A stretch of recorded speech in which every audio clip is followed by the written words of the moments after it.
Hello दोस्तों, जय श्री राम। आज हम बात करेंगे रामायण की, जिसका इंतजार लोग 2024 से कर रहे हैं। और जैसे इसका ट्रेलर ड्रॉप हुआ, सब लोग अपने अपने काम पर लग गए। रिव्यू वालों ने रिव्यू दे मारे, रिएक्शन वालों ने रिएक्शन दे मारे, हॉनेस्ट वालों ने हॉनेस्टी दिखा मारी, ट्रोलर ट्रोलिंग करने में बिजी हो गए। और जिन्हें ट्रेलर देख के मजा आया, उनका बस एक कहना है, कोई मूवी देखने जाए या ना जाए, लेकिन मेरे को जाना पड़ेगा, मेरे को जाना पड़ेगा, मेरे को जाना। लेकिन 21 मिलियन लोगों में सबसे ज्यादा लोग हनुमान जी को लेके भड़के हुए हैं कि ट्रेलर खत्म हो गया लेकिन हनुमान जी कहीं नजर नहीं आए। कुछ लोग रणवीर कपूर को एज अ राम नहीं पचा पा रहे और कुछ लोग इस रामायण को रामानंद सागर की रामायण से कंपेयर करने में लगे हुए हैं। सारे महारथी अपना अपना ज्ञान पेले जा रहे हैं, तो मुझे लगा क्यों ना थोड़ा सा ज्ञान मैं भी पेल लूं, वो भी अपना मन गढ़ंत नहीं, टोटल लोगों के अनुसार। इसमें सिर्फ वो बात होगी जो लोगों ने कही है, मेरा पर्सनल ओपिनियन नहीं है। देखते हैं रामायण की कौन सी बात है जो बच्चों को डरा रही है। और राम के नाम पर भीख तो मैं मांगने नहीं वाला, इसलिए अपने मन से वीडियो को लाइक और चैनल को सब्सक्राइब कर देना। पॉइंट नंबर 1, ट्रेलर देखने के बाद कुछ लोगों का कहना है, जिनमें से एक मैं भी हूँ, ट्रेलर में बहुत सारे सीन एआई जनरेटेड लगते हैं। जैसे राजा दशरथ का ये हवन करना, फिर अपने पुत्र राम को पुकारना, या श्री राम जब शिव धनुष उठाने आते हैं। और इस सीन ने तो लगभग आदि पुरुष को टक्कर दे ही डाली। अब इसे देखने के बाद लोग एआई तो बोल ही रहे हैं, मगर इस भाई का कहना है ये मूवी थिएटर के लिए बनाई थी या यूट्यूब शॉर्ट्स के लिए, टोटल एआई। मुझे तो डर है कहीं ये ना बोलने लगे मैं राम हूँ बे, मैं रावण हूँ बे, मैं सीता हूँ बे। आज तो सच्ची बोलता है। राम जी का ये सीन इतना रियलिस्टिक क्यों लग रहा है? क्योंकि ये रियल लोकेशन पर शूट किया गया है। लेकिन मेकर्स की अकल पर पता नहीं किसने नजर का नींबू निचोड़ा, रियल लोकेशन लेना ही नहीं चाहते। अब इसे देख लो, विवेक ओबराय जो विद्युत जीव का रोल प्ले कर रहे हैं, जिसे शूर्पणखा का पति भी कहा जाता है। चैट जीपीटी को 2-4 हिंट दे दो, इससे रियल विद्युत जीव बना के दे देता। 2000 पर मंथ सब्सक्रिप्शन, लेकिन 4000 करोड़ में ये दिखा रहे हो, मजा नहीं आया भाई साहब। इसलिए ऑडियंस इस रामायण को पुरानी वाली रामायण से कंपेयर करने में लगी हुई है। लोगों का कहना है कि इस एआई जनरेटेड मूवी को देखने से अच्छा रामानंद सागर की रामायण दोबारा टीवी पर देख ले, ये लोगों का कहना है। क्योंकि हम लोग तो देखने गए फरारी और आप कह रहे हैं साइकिल का मटेरियल लेके आए। क्योंकि कहीं ना कहीं उस रामायण की सादगी और सच्चाई आज भी लोगों को इतनी पसंद है, चाहे कोई भी रामायण बने, लेकिन उसका कंपैरिजन रामानंद सागर की रामायण से होगा ही। आंखें बंद करके राम, सीता और लक्ष्मण को इमेजिन करो, 90% लोगों की आंखों के सामने ये चेहरे आएंगे। बिकॉज ये चाइल्डहुड की गोल्डन मेमोरीज भी हैं, जिसका रिप्लेसमेंट उन लोगों के लिए तो कभी नहीं आ सकता जिन लोगों ने उस टाइम पर ये रामायण देखी थी। यह कहना बेहतर होगा जी थी, लेकिन ये बात भी उतनी ही सच है जितना आप उस रामायण से रिलेटेड फील करते हो, मे बी नई जनरेशन ना करती हो। क्योंकि आज की मार्वल डीसी देखने वाली जनरेशन बजाज का चेतक चलाना पसंद तो नहीं करेगी ना बड़ू। अब सारी बात मेकर्स पर आकर टिक जाती है कि वो अपना स्क्रीन प्रेजेंस कैसे देते हैं।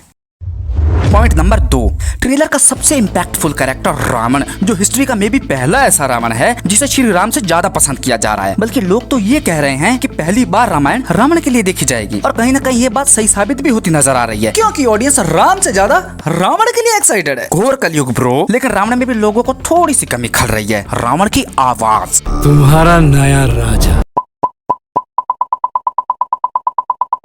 क्योंकि रावण एक राक्षस था, इसलिए रावण की आवाज में थोड़ी गड़गड़ाहट होनी तो कंपलसरी है। ये बात भी बहुत लोगों को खटक रही है। आपको क्या लगता है कमेंट करके बताना। ऑडियंस रावण की आवाज को भी एक्सेप्ट करने को तैयार है, लेकिन रणवीर कपूर को एज अ राम बिल्कुल नहीं पचा पा रही। और ये गिने चुने लोगों के कमेंट हैं, इससे भद्दे कमेंट भी थे जिसे ना तुम देख सकते हो और ना मैं दिखा सकता हूँ।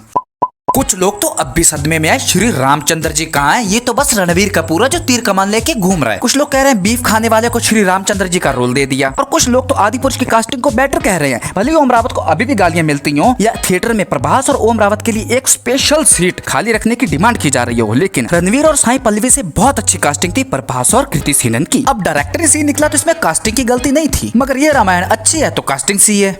और कितना बेइज्जत कराओगे बाप को बेटा। और ये बहन तो कास्टिंग को लेकर न्याय मांग रही है। अगर इसकी बात से सहमत हो तो कमेंट में यस लिख सकते हो। नो।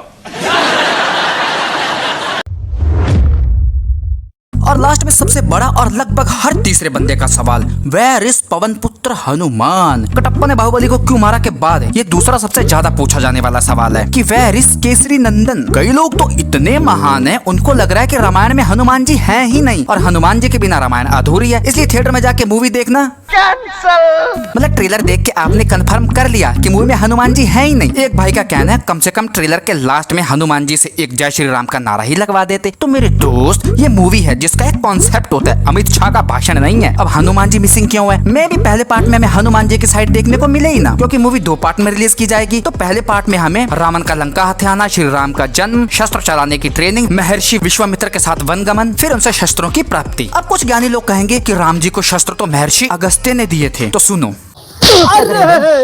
अब आगे सुनो, वो बाद में मिले थे। सबसे पहले अस्त्र महर्षि विश्वामित्र ने दिए थे, उसके बाद तारका का वध दिखाया जाएगा, फिर सीता स्वयंवर, परशुराम के साथ फाइट, और कुछ अफवाहें ऐसी भी हैं कि परशुराम का रोल भी रणबीर कपूर ही कर रहे हैं। फिर अयोध्या वापसी, उसके बाद 14 वर्ष का वनवास, शूर्पणखा, मारिच का छल, सीता हरण, जटायु और रावण की फाइट, और लास्ट में जटायु की अंतिम विदाई। और यहीं या इसके आसपास मूवी एंड हो जाएगी, और वो भी एक ट्विस्ट के साथ, और वो ट्विस्ट में भी हनुमान जी हो सकते हैं। तो यहाँ तक की स्टोरी में तो हनुमान जी तो होते ही नहीं है, तो इसलिए में भी हनुमान जी को अंडरग्राउंड रखा गया है। और आगे की स्टोरी तो सबको पता है, और सेकंड पार्ट पहले पार्ट से ज्यादा चैलेंजिंग होगा, खासकर वानर सेना, एंड सेकंड पार्ट पहले पार्ट से ज्यादा सक्सेसफुल होगा। मेरे को तो ऐसे ही लग रहा है। ओवरऑल श्री रामानंद सागर जी के बाद ये दूसरी ऐसी रामायण होगी जिसमें डिटेलिंग पीक लेवल की होगी, ऐसी डिटेलिंग जो शायद हमें भी नहीं पता। हस्बैंड विद्युत जीव का कैमियो, जिसके बारे में सच बोलूं तो मैंने भी कभी नहीं सुना, एंड वाल्मीकि रामायण में भी इसके बारे में कुछ खास जानकारी नहीं है, ये भी मुझे गूगल से पता चला। लेकिन मान्यताओं के अनुसार रावण ने विद्युत जीव का वध कर दिया था और शूर्पणखा विधवा हो गई थी, और कहीं ना कहीं शूर्पणखा के मन में भी बदले की भावना थी, और ये जाके रावण को पंप लगाती है, सीता को हर लो, और रावण का दी एंड हो जाता है। एंड लास्ट में तुम लोग मुझे बताओ कि ये सीन 300 मूवी का कॉपी है या इंस्पायर है। मैं frame by frame scene play करता हूँ, क्या लगता है? मुझे तो लगभग सिमिलर ही लग रहा है।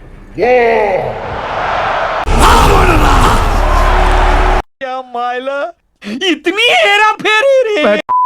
तो आज का रिव्यू यहीं समाप्त होता है। वीडियो अच्छा लगा तो लाइक करना। अल्फा के बाद ये मेरा दूसरा रिव्यू है। अगर अल्फा की डिटेलिंग नहीं देखी तो लिंक डिस्क्रिप्शन में है, और चैनल को सब्सक्राइब नहीं किया तो करो यार। वीडियो को लाइक करो और शेयर करो अपने दोस्तों को। मिलते हैं नेक्स्ट वीडियो में, तब तक के लिए जय श्री राम, बाय।